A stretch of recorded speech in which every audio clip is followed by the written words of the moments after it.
everyone,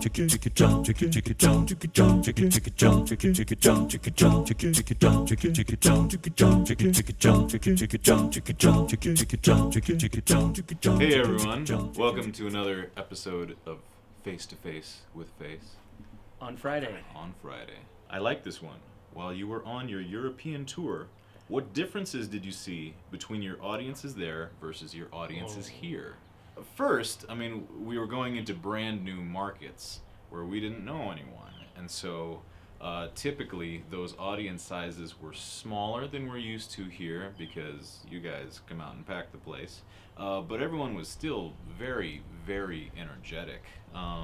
There's some little cultural differences too. In Sweden, they wouldn't like whoop and holler. Apparently that's a pretty American sort of thing, but they would clap forever until we're trying to start the next song, and they're actually preventing us from doing that. We were pleasantly surprised. We got to play in Edinburgh for 5 nights, and over the span of our stay there, we had the same experience that we've come to love you for here. We saw a lot of audience members coming back a second time and bringing friends. All right, next question. Kathy Baker writes in, what can your fans do to help you get that big recording contract? The truth is that I don't think we're really going for a big record contract at this point any longer. We've been around doing this for about 15 years, and while a big recording contract would be, I'm sure it would be super amazing, we've been able to find a little bit of sustainability with a small following that's growing every day. But to get that sort of major label interest, our fan base would need to continue to grow. You watching this video helps. You possibly supporting our Patreon, which we just recently launched, which is contributing a small amount of financial support to every media project, video, audio project that we're putting out, would really, really help us. That would probably be the single biggest thing you could do. And so thank you so much for all your support thus far. And always bringing new people to shows is that's how we've spread our wings for the last 15 years. And every show we've ever done has led to another show. So Keep spreading the word, keep sharing our posts and our videos, and it's worked so far for us. It can continue. So last question for today, from Yolanda McNally. I wonder when you each grew into knowing that your voices were the direction you wanted to go, how early in your life you started dreaming and working towards it.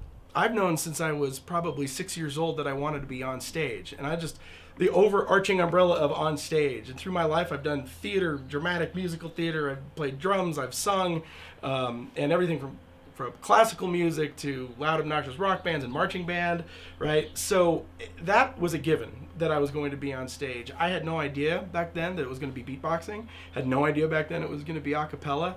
But part of that is just my own musical development over the years, and ultimately finding these guys.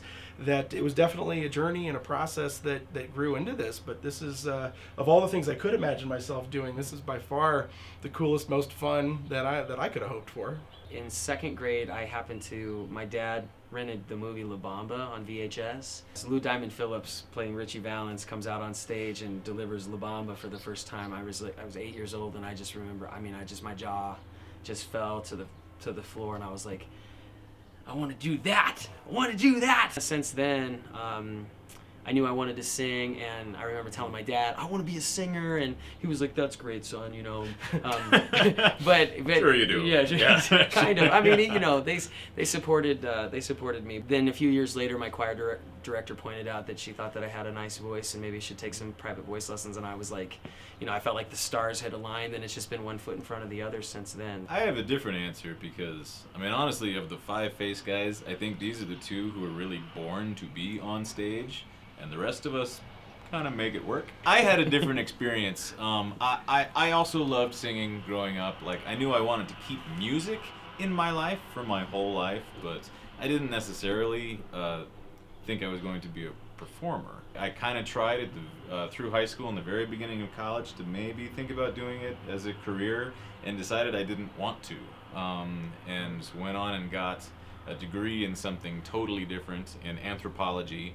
I ended up falling backwards into a music career with these guys. So I didn't necessarily have He's my sights on it. digressed into a music career with us. Yeah, well put. It just kind of ended up happening, and it's been wonderful. We'd love to hear more from you.